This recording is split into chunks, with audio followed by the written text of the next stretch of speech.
Hey, what's up guys? It's Pedro here from NoobCoder.com, and in this tutorial I want to talk about multi-dimensional arrays. So in the previous tutorial we talked about one-dimensional arrays, and in this tutorial we're going to talk about specifically 2D arrays, which are multi-dimensionally. So the reason we're going to do 2D arrays is that it is easier to draw them. That's right, it's kind of hard to draw a 3D array and then a 4D array and then a 5D array. So here I have a diagram of a 2D array, and let's just step through the code. So it's pretty much identical to declaring a one-dimensional array.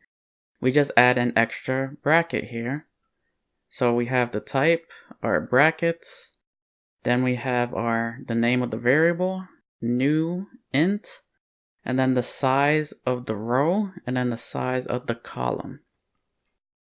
So when I say new int 2, that's the row. So 0 and 1. So this is row 0, row 1, 2 rows. When I say 4, that's the size of the columns. So I have 4 columns. Column 0, column 1, column 2, column 3. And now we have our basic assignment statements here. So x sub 0 sub 2 is assigned a value of 5.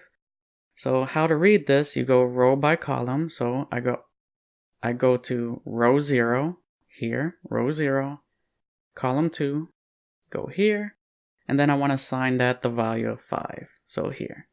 So another example, x sub 1 sub 3 is assigned a value of 7, go to row 1, and then go to column 3, and then insert that value. So let's actually take a look at this in Eclipse.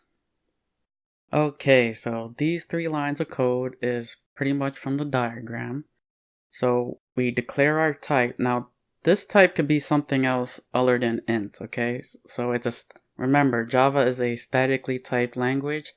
So you have to declare type. So if I wanted to change this to a double, I would change int to double and this to double. And that would create a 2-dimensional double array.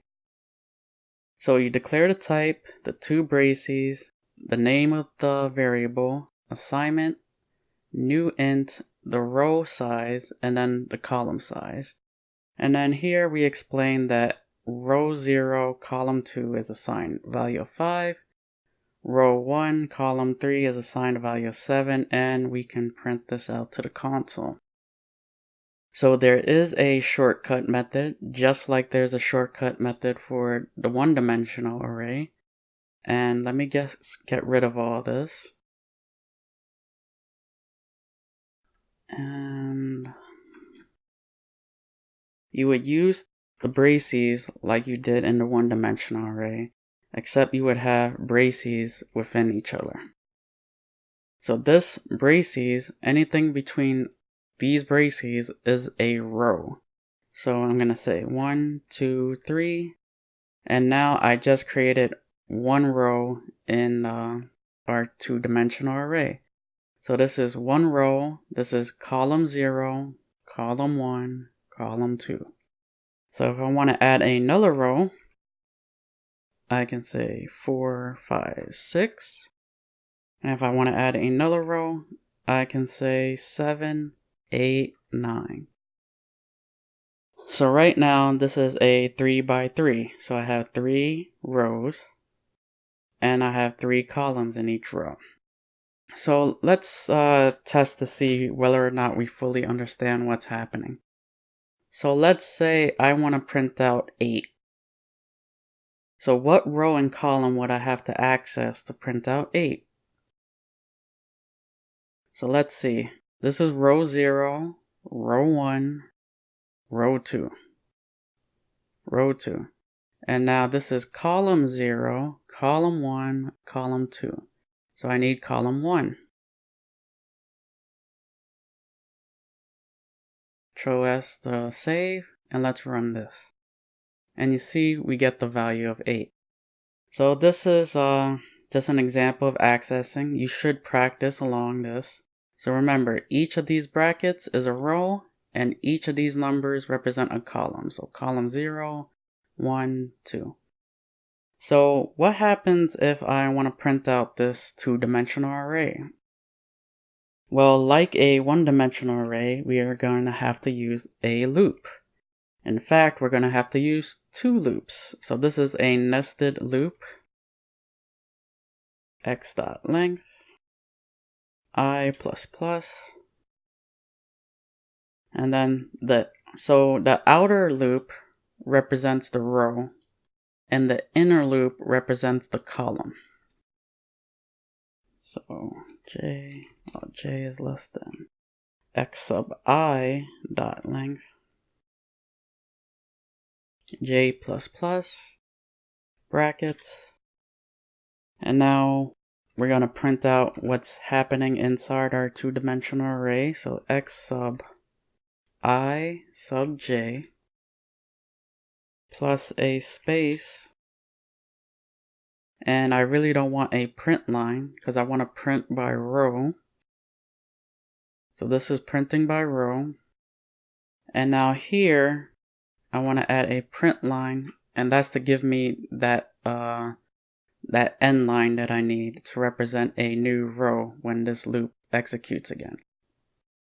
So this should be big and scary if this is the first time you've ever seen this. But let's run it, and we can verify that it indeed works.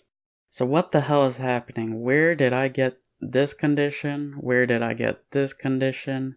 And how the hell do I know that I need to print out x sub I sub j? So a two-dimensional array is an array of arrays. So to put this in perspective, if I say new int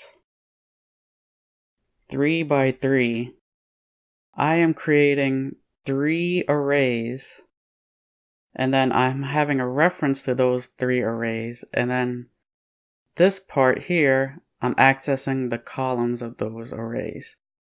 So when I say x.length, this is pretty much, I shouldn't have deleted that. This is pretty much this value. So that's 3. And so what's happening here? So x sub I dot length is because each row can have a different length. So to prove that, let me add just another number. It doesn't matter. And if I run this again, you can see that this is the case. So I need to make this dynamically. So when I is 0, so x sub 0 dot length will give me 3 because it has 3 elements. When this loop executes again, I is going to be 1. So x sub 1 dot length is going to give me 4. So that gives me this. And remember, this inner loop is printing out the columns. So when I say x sub I sub j plus a space, this is printing out a row. And once I'm done printing out a row, exit this for loop, print a new line, and then start the loop again. So now I'm here. Execute this inner loop, print out another row. So I'm here. Print a new line, so I'm here, and now go back to this outer loop, execute this inner loop again, print out the row, and then I'm done. So this probably is going to confuse you. I'm not going to lie. When I first saw this, it boggled my mind. But if you're still not getting this, I suggest comment down below. I'll see if I can help you out. But one of the things I recommend you do is actually step away from the computer. Think of a 2D array as like a Microsoft Excel document, like a table, and you have your rows and your columns. Try to draw it out and try to trace what these loops are doing.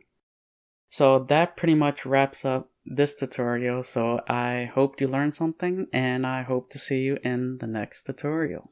Like, comment, subscribe.